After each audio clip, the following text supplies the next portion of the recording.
Hi everyone, hope you're having a fabulous day. My name is Kim and this is Umoyo Life, the show where we talk about health. And health is not just physical, right? It's also mental, emotional, spiritual, it all comes together.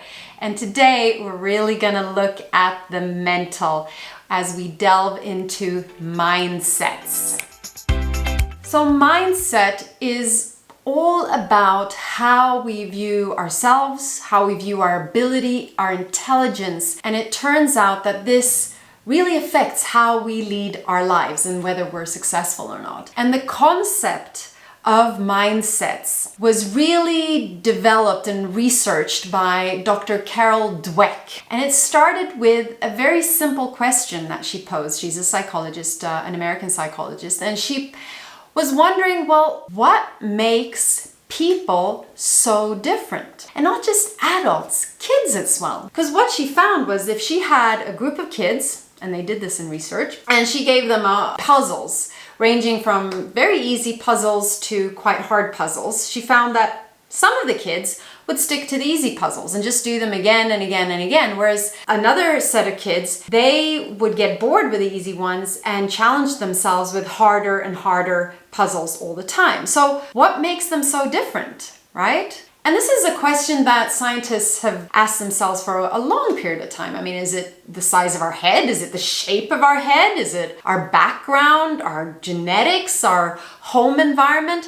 What is it that makes us so different? And it turns out that it has to do with our mindset. So once again, how we view ourselves, how we view our abilities, how we view our intelligence. And this then affects how we lead our lives. And ultimately, it is the key indicator of how successful you will be in your life. Now, before we continue, I just want you to put this video on pause and go into the show notes. There's a super quick, short questionnaire. It's only 4 questions to determine whether you lean more towards a fixed mindset or towards a growth mindset. And we're going to go into those in quite some detail. But before we do that, before you're influenced by all the information I'm going to share with you, just do that short questionnaire and you just answer yes or no, basically whether you mostly agree or mostly disagree with each statement. So do that and then I'll see you in a sec.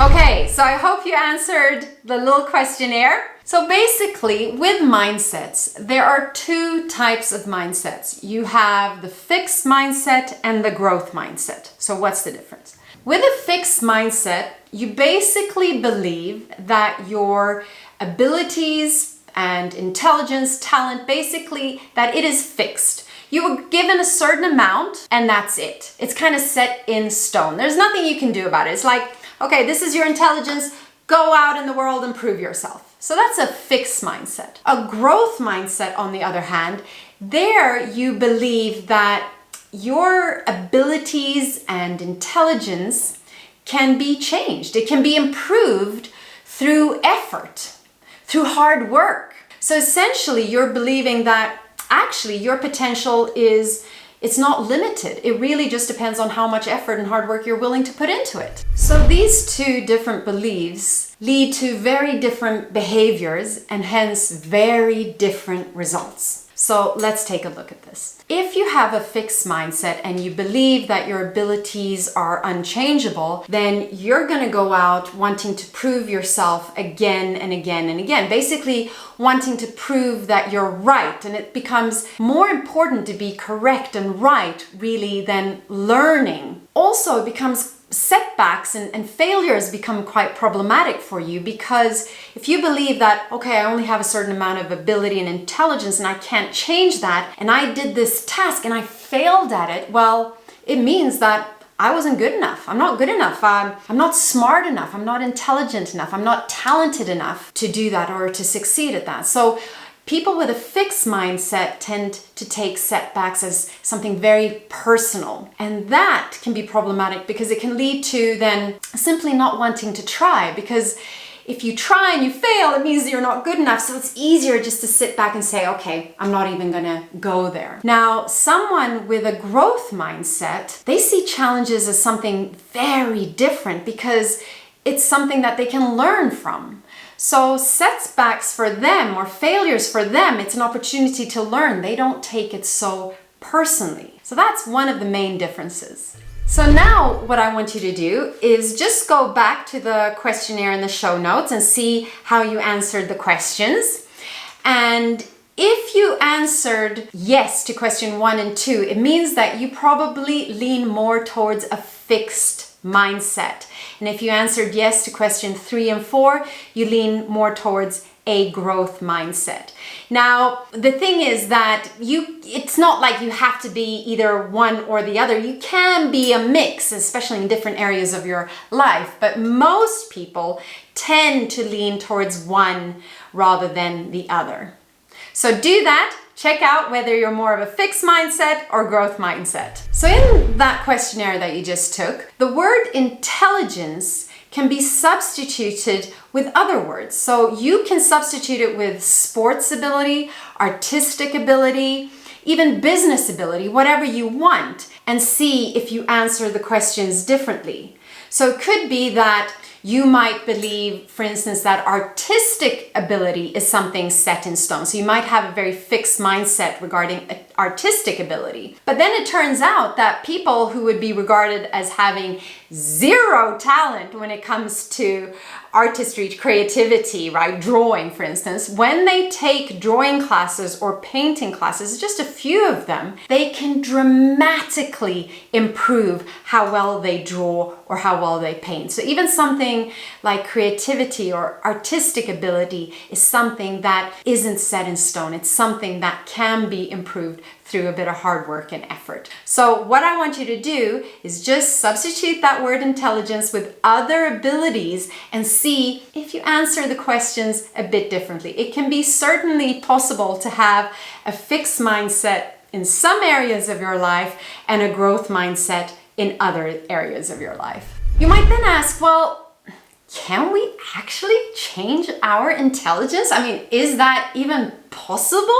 And until recently, actually, researchers, scientists thought that no, you're born with a certain amount of intelligence and sorry, that's that. We can measure with an IQ test and off you go. But recent research, and we're talking about like the last 20 years or so, has shown that that's actually BS. Your brain can develop and change. This is what neuroscience is showing us. It's called neuroplasticity. And basically, new neural pathways can form all the time through repetition and practice. It doesn't just happen on its own. You got to put in a little work, but your brain can change, right? It's not set in stone. Okay, so let's take a look at the mindsets in action. And I want you to imagine a really bad day, and I'm going to set the scene for you. So imagine you have been taking a class that you love and you've just done exams, so you went to collect your exam results and it turns out you got a C-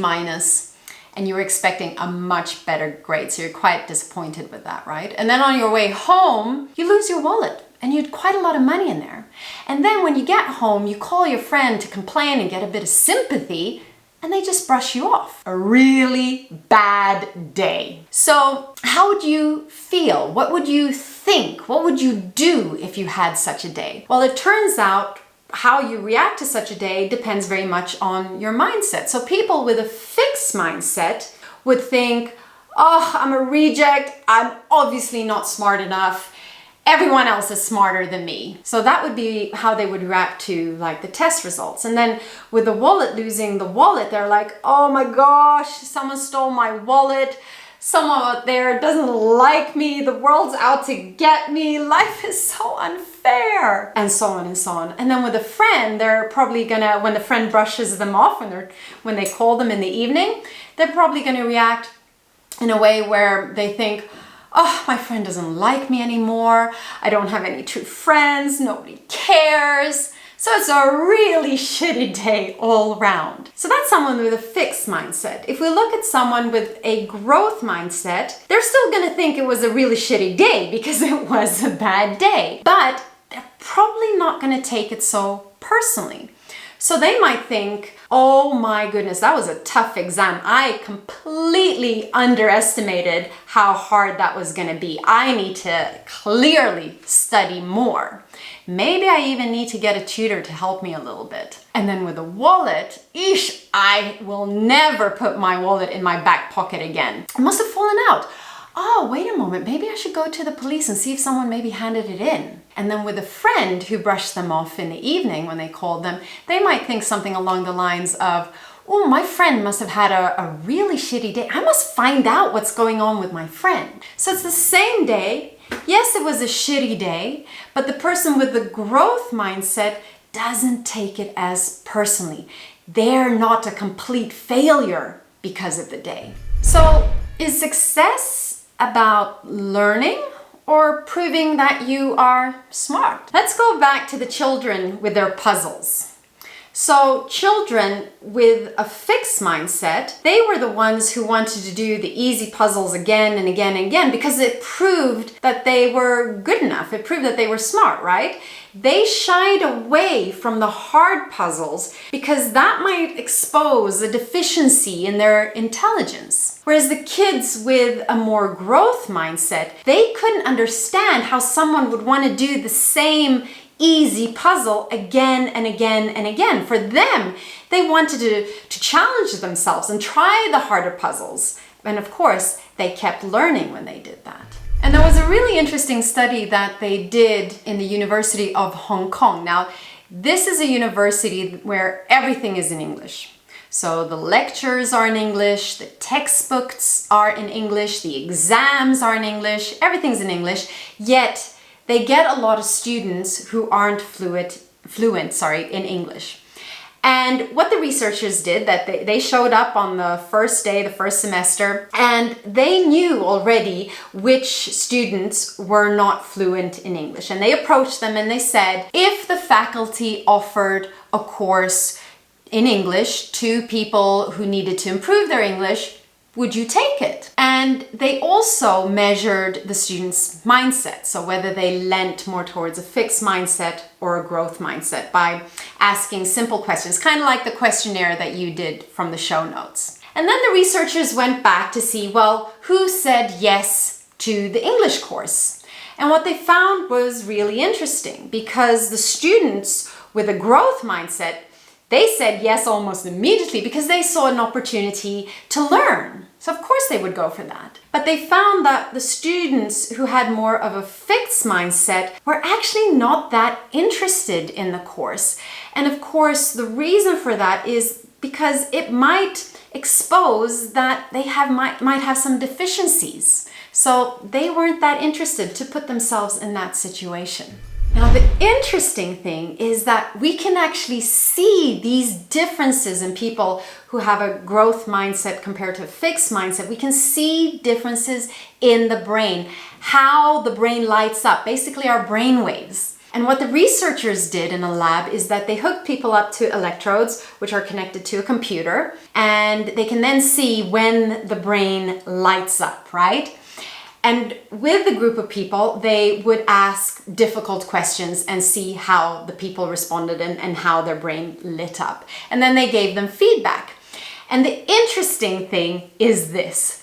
For people with a fixed mindset, the brain would light up when the researchers were giving feedback on whether they got the questions right or wrong. So the people were particularly interested in the result. How did they do? But when the researchers wanted or gave feedback on how to improve, so for instance, if the person got answer to a question wrong and they were now given the right answer and being told how to improve for next time, the brain didn't light up. They weren't interested.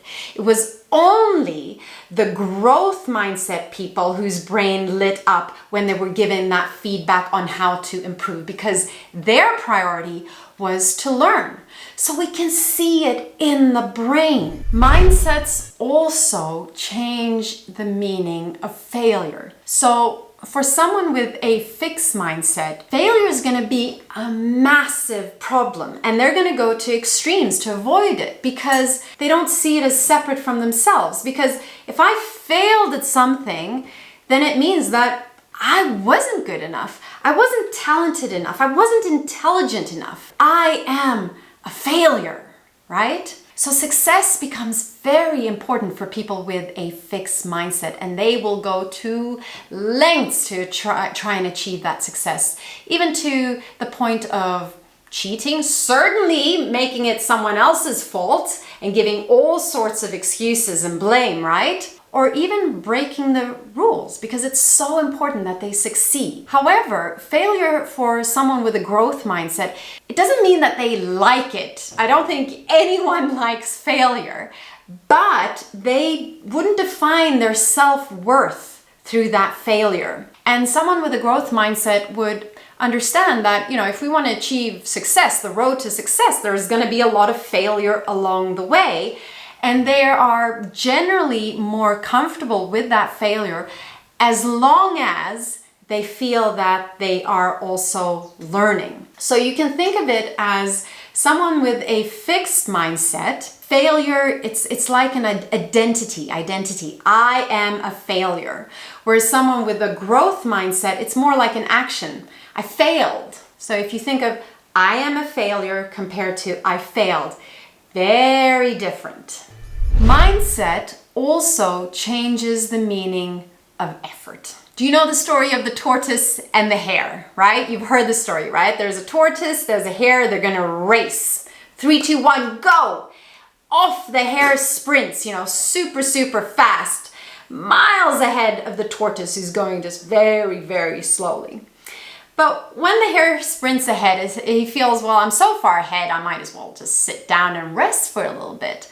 And then he falls asleep, and the tortoise kind of just keeps on going, passes him, wins the race. Now, if I were to ask you, who would you rather be? Would you rather be the tortoise or the hare? Now, if we're being honest with ourselves, I think we would say we would want to be the hare, right? But maybe a more strategic, less stupid hare. Because we all want success effortlessly, right? Who wants to really work hard if we can get it easy? And in fact, our society loves stories of natural, effortless accomplishments. We love those kind of stories. But stories like this, and like the tortoise and the hare, are actually not very accurate and very, very damaging, because it's not an either or.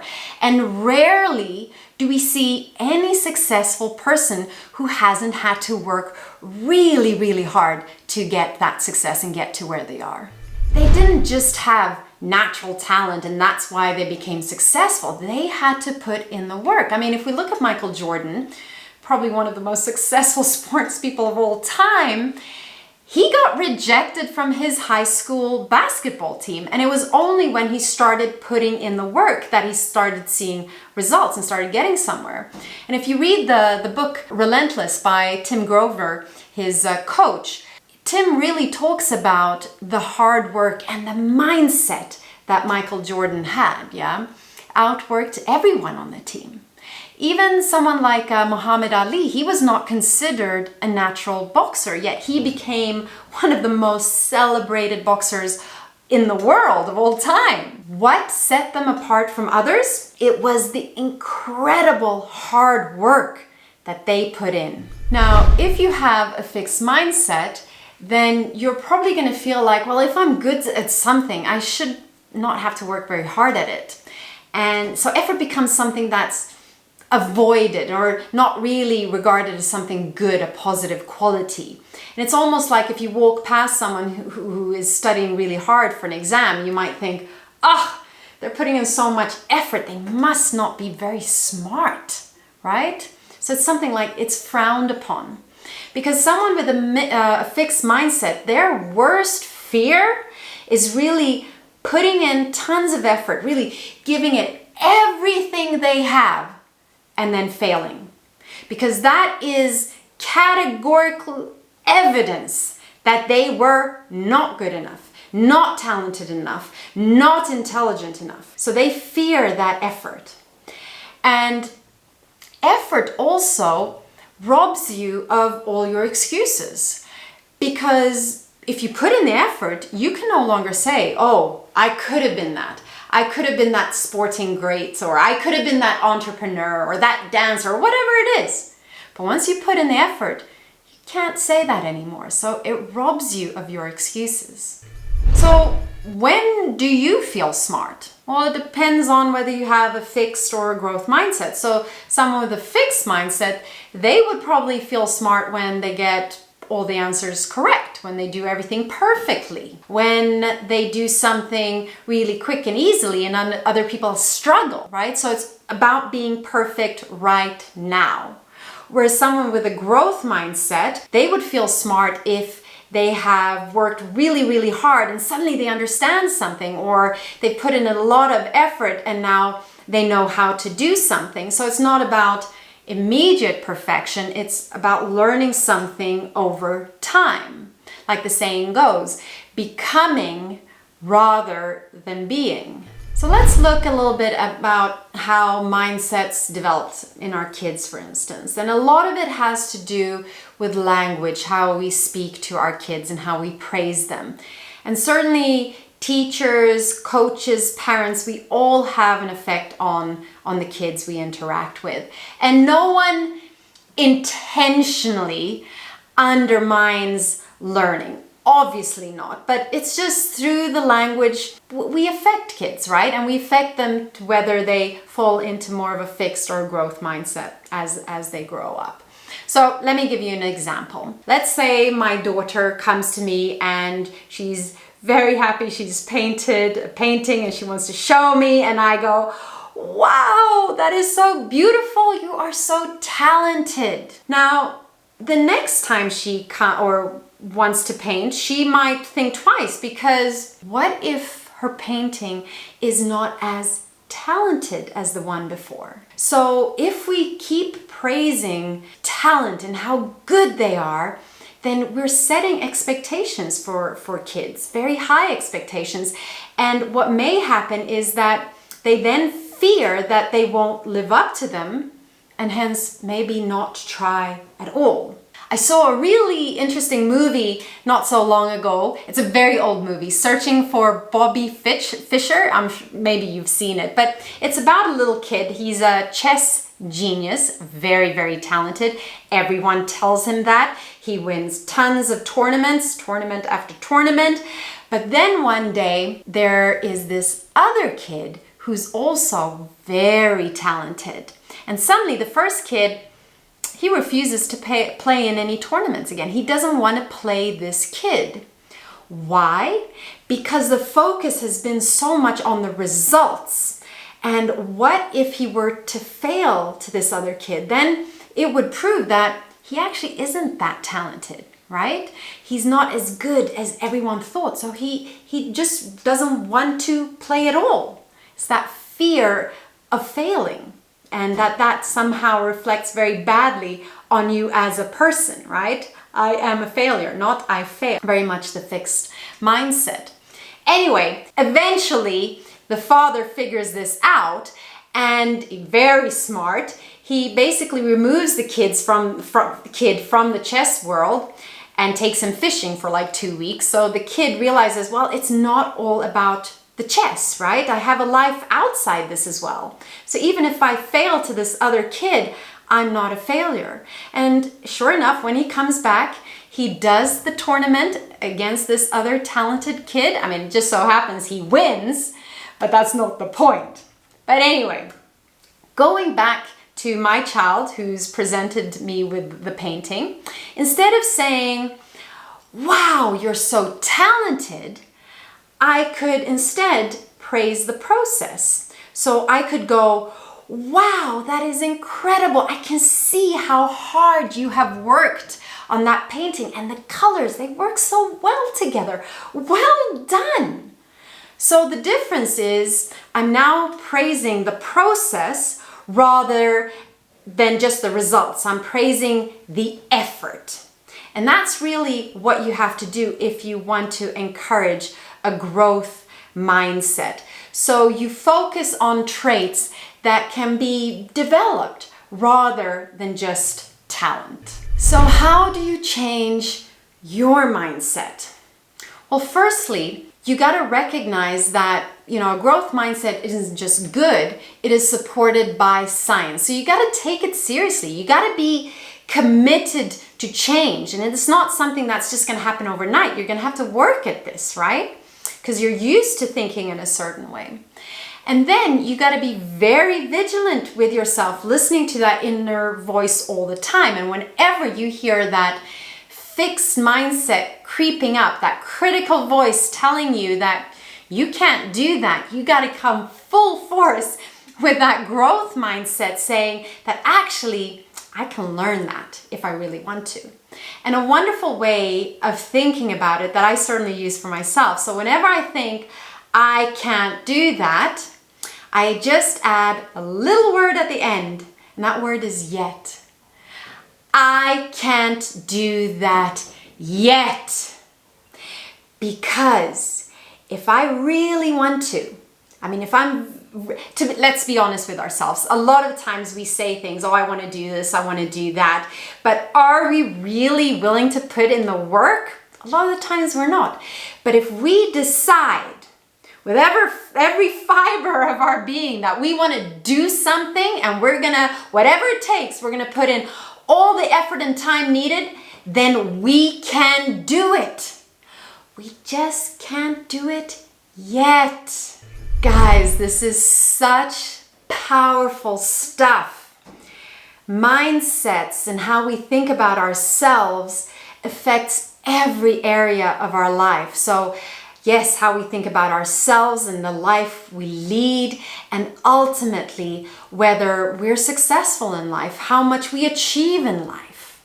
And if you find that you are one of those people, like a lot of us, who lean more towards a fixed mindset, you can do something about it. And if you take the time, it can literally transform your life. It is certainly worth the effort, but only you can do it. Hope you found this information useful. If you did, please share with your friends. And until next time, keep loving life. Bye.